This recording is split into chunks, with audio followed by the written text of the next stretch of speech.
নমস্কার বন্ধুরা, সবাই কেমন আছেন? আজ মহালয়া। আজকে এখন এই ভোর 5টা বাজে।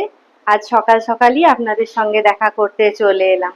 আজকে একটা বিশেষ দিন, তাই জন্য এই এতক্ষণ মহিষাসুরমর্দিনী স্তোত্রপাঠটা শুনছিলাম রেডিওতে। এখন প্রায় শেষ হতে চললো, এখন ভোর 5টা। তো ভাবলাম যে এখন আজকে শুভ দিনে সকাল সকালই আপনাদের সঙ্গে একটু দেখাটা করে নিই।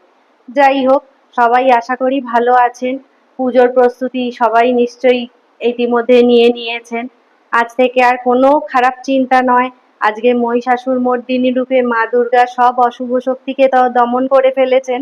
তো আজকে থেকে দেবী পক্ষের সূচনা হয়ে গেল। এখন আর কোনো দুশ্চিন্তা নয়, এখন শুধুই আনন্দ, এখন শুধুই পুজোর ঠাকুর দেখা, ঘোরা, বেড়ানো, ভালো ভালো খাওয়া দাওয়া, এইসব। তো যাই হোক, আজ মহালয়ায় আর একটাও তো কাজ থাকে না, তর্পণ করা। মানে ছেলেরা আর কি তার পিতৃপুরুষদের জলদান করেন মন্ত্রের মাধ্যমে, সেইটা আজকে মহালয়ার দিনই হয়। তো আমার কর্তামশাইও যাবেন গঙ্গার ঘাটে তর্পণ করতে। এবছর আবার আমার জামাইও আসবে ওদিক থেকে। আমাদের এই গঙ্গার ঘাটে একসঙ্গে শ্বশুর জামাই মিলে তর্পণ করবে। দুজনে দুজনের পিতৃপুরুষদের জলদান করবে। তো সেই জন্য আর বেশি কথা বলছি না, একটু তো রেডি হতে হবে গঙ্গার ঘাটে যাওয়ার জন্য। এরপর আবার আপনাদের সঙ্গে গঙ্গার ঘাটেই দেখা হবে।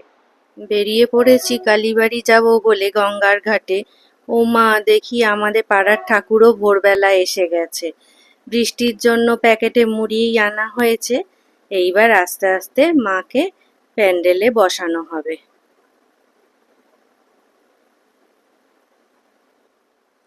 চলে এসেছি গঙ্গার ঘাটের একেবারে শেষ রাস্তাটায়। দেখুন, এত ভোরবেলাও কত লোক কালীবাড়ির পথে যাচ্ছে। কেউ বা যাচ্ছে ঠাকুর দর্শন করতে, অথবা কেউ যাচ্ছে তর্পণ করার উদ্দেশ্যে। কর্তামশাই আগে আগে চলেছেন ধুতি আর গেঞ্জি পরে, আমি তার পেছন পেছন চলেছি। এইবার এসে গেছি কালীবাড়িতে, একদম সামনে দাঁড়িয়ে আছি। এখানে দেখছি যে কতজন প্রসাদ নিয়ে বসেছেন বিক্রি করার জন্য। অনেকে তো পুজো দেন আজকে, আর বৃষ্টির জন্য চারদিকে জল কাদা ভর্তি। আমরা ঘাটের দিকে এগিয়ে চললাম, কর্তামশাই তর্পণ করবে, সেই উদ্দেশ্যে আমরা ঘাটের দিকে চললাম। একেবারে গঙ্গার ঘাটেই চলে এসেছি। দেখুন দৃশ্যটা, চারদিকে প্রচুর লোক সব তর্পণের জন্য গঙ্গার ঘাটে নেমেছেন, গঙ্গায় নেমেছেন। ওদিকে একটা স্টিমারও দেখতে পাচ্ছি, রোজকার মতো পরিবহন করার জন্য ওপার থেকে এপারে আসছে। আর মানুষ দেখুন, এত ভোরবেলাও, এত ওয়েদার খারাপ, তা সত্ত্বেও তর্পণ করার জন্য গঙ্গার ঘাটে চলে এসেছেন। এইবার আমার জামাইয়ের তর্পণের কাজটা শুরু হবে। গঙ্গার ঘাটে ও একেবারে ধুতি গেঞ্জি পরে চলে এসেছে। দেখতেই পাচ্ছেন প্রচণ্ড ভিড়, তাই আপনাদের দাদার তর্পণটা দেখাতে পারলাম না, তবে জামাইয়ের তর্পণটা পুরোপুরি আপনাদের দেখাচ্ছি। ঠাকুরমশাইও আরও কয়েকজনকে রেডি করছেন একসঙ্গে তর্পণের কাজ করবেন বলে। এইবার গঙ্গা মাটি লেপছে গায়ে, ওইটা হয়তো কাজের নিয়ম। যাই হোক, শুরু হবে এবার তর্পণের কাজ। আর হয়তো বুঝতেও পারছেন যে গঙ্গায় জোয়ার এসেছে, একটু একটু করে জল স্তর বাড়ছে।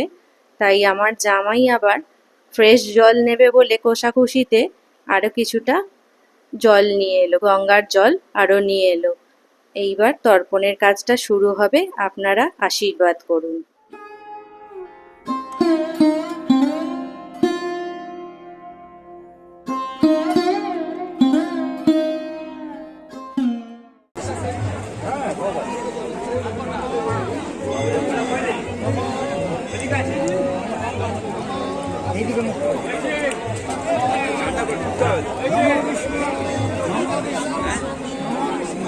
নম অপবিত্র পবিত্রবান সর্ববস্থান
ধর্ম রাজায় কি তবে শান্তকায় তত্ত্ব বৈদ্য সত্তায় কালায় সর্বভয়ায় চ গৌরঙ্গুরায় দধায় নীলায় পরমেষ্ঠি চিত্তধরায় চিত্তায় নমঃ নমঃ কৃষ্ণং তস্য অদ্য আশ্বিন মাসে পূর্ণরাশি ভাস্করে পবিত্র বিষ্ণুপক্ষ অমাবস্যা কিন্তু গীতার গোত্র বলে গীতার নাম বলে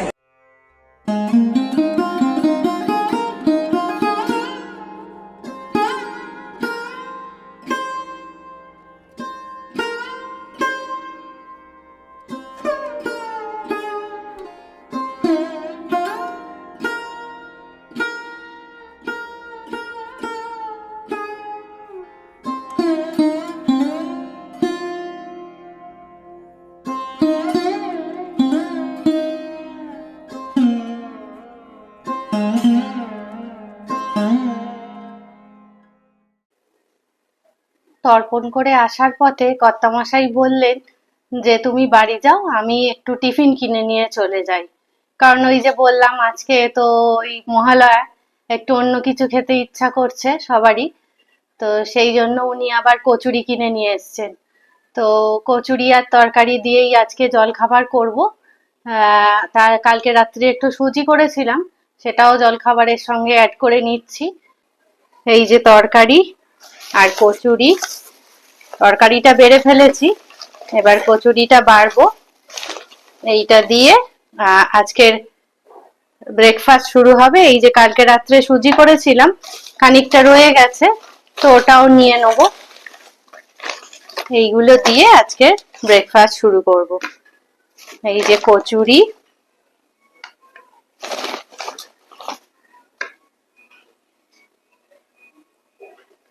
কচুরি, তরকারি আর সুজি, এইটা দিয়েই আজকে ব্রেকফাস্ট হবে।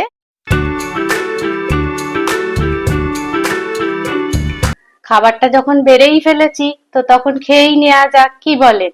তো আজকে তাহলে আপনাদের কাছ থেকে ছুটি নিচ্ছি।